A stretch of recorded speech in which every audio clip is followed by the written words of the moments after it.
Olá, meu nome é Edmar Santos, é um grande prazer estar falando com vocês aqui no canal Evidências Médicas.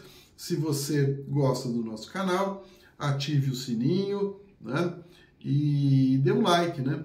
Que assim ajuda a divulgar este vídeo. Então, para responder a pergunta, quem não deve tomar estatinas, é uma questão muito de natureza prática. Em primeiro lugar, as estatinas sim, o colesterol é um fator de risco cardiovascular. Então, quando temos o colesterol alto, aumentamos o risco cardiovascular. Quando usamos remédios para baixar o colesterol ou abaixamos de outra forma, quer seja com dieta e etc., diminuímos esse risco cardiovascular. Então, trata-se de um fator de risco chamado causal. E várias coortes demonstraram isso, o principal delas, um estudo prospectivo, né, que analisa populações, chamado coorte de Framingham. Mas, apesar disso tudo, temos que entender qual a magnitude do efeito de um tratamento, visto que as estatinas são a pedra angular do tratamento para o colesterol, para a dislipidemia. Então vamos entender que a magnitude do efeito do tratamento ela pode ser maior ou menor de acordo com a circunstância posta. Então vamos imaginar pessoas na prevenção primária, aquelas que nunca tiveram infarto, nunca tiveram derrame, não têm stent, nunca operaram o coração, não têm doença cardiovascular estabelecida. Pois bem, então o principal estudo maior feito até hoje chamou-se CTT Trial. O CTT Trial ele foi publicado no Lancet, né, que é um periódico muito importante na área médica britânico, e evoluiu 170 mil participantes, é um número enorme, em 26 Randomized Clinical Trials, ou ensaios clínicos randomizados, uma meta-análise constituída de 26 estudos com 170 mil participantes, publicado em 2010. Apesar de ser um pouco antigo, ele foi o maior estudo já feito sobre essa questão de abaixar o colesterol e é frequentemente usado como referência para indicação de estatinas, né? Pois bem, o resultado desse estudo, ele pegou metade dos participantes, tomavam estatinas, a outra metade tomava placebo, né? E o que se observou foi que no grupo foi 4,8 anos de segmento, no grupo que tomava estatinas ocorreram 2,8% de eventos, que a gente chama de MACE, que é um combinado estatístico de infarto não fatal, AVC não fatal e morte.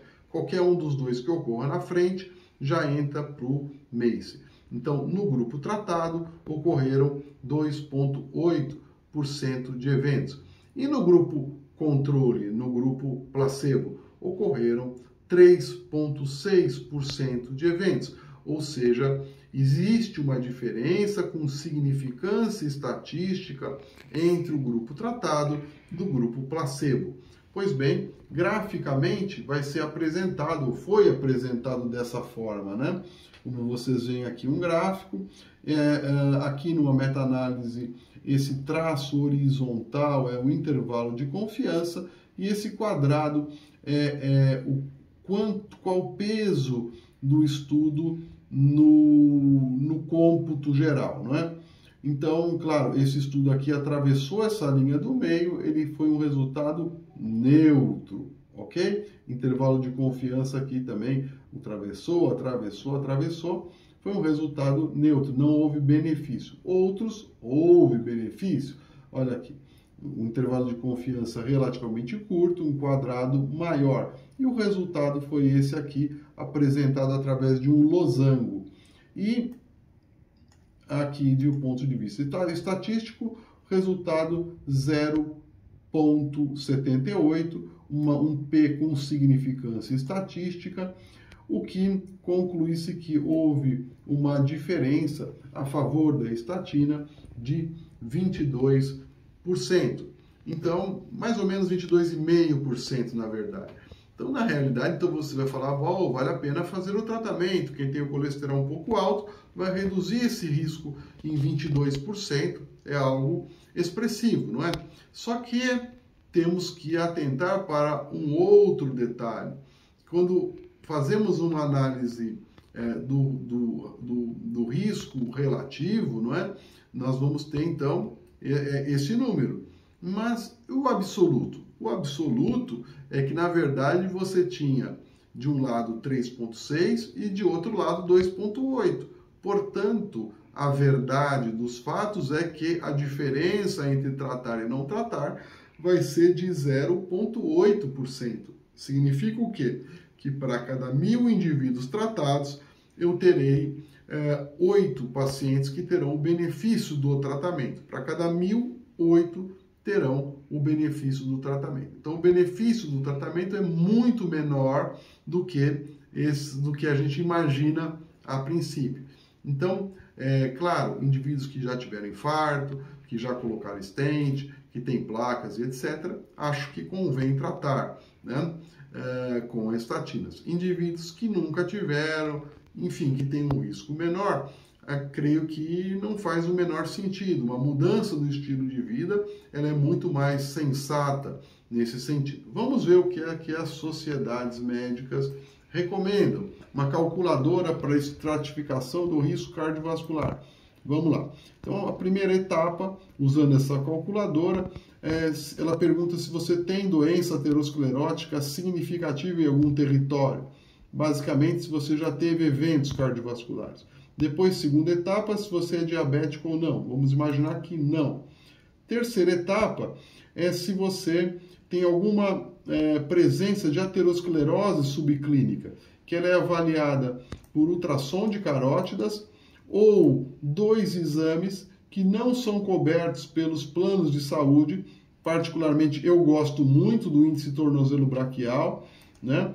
E o score de cálcio coronariano é uma tomografia sem contraste das coronárias. Quanto maior a concentração de cálcio nessas coronárias, maior o risco do indivíduo apresentar infarto. Ou a existência de aneurisma da aorta abdominal, vista ao menos pelo ultrassom de aorta e ilíacas, né? Ou também a existência de doença renal estabelecida, né? Bem como o LDL está acima de 190. Vamos imaginar que o indivíduo não tenha nada disso, né? Vamos imaginar que seja do sexo masculino, idade, vamos imaginar que esteja entre 50 e 54, que a pressão seja 12,5, a pressão tratada não, o indivíduo não é hipertenso, fumo não, toma estatina não. Vamos imaginar que o colesterol da pessoa seja 220 e o HDL entre 45 e 49. Indicaria que esse indivíduo tem um risco intermediário e que ele necessitaria de uso de estatina. E aqui até sugere qual estatina e qual a dose. Então, na verdade, eu acho que nós estaríamos, caso fizéssemos essas recomendações, superestimando esse risco e induzindo ao indivíduo usar estatinas, né? Então, quem não deve? Quem não deve? Aquelas pessoas que eu julgo de baixo risco e que não faz muito sentido, visto que esses indivíduos não vão se beneficiar. Aqui, atribuir a esse indivíduo o risco intermediário, que vai levar esse risco fundamentalmente pela idade do indivíduo, é o que está puxando essa métrica para cima, eu acho absurdo. Imagina, porque aqui não foi considerado fatores hereditários, não foi considerado obesidade, não foi considerado se o indivíduo é ativo ou não, então é quase que um indutor para o indivíduo ser tratado com estatinas.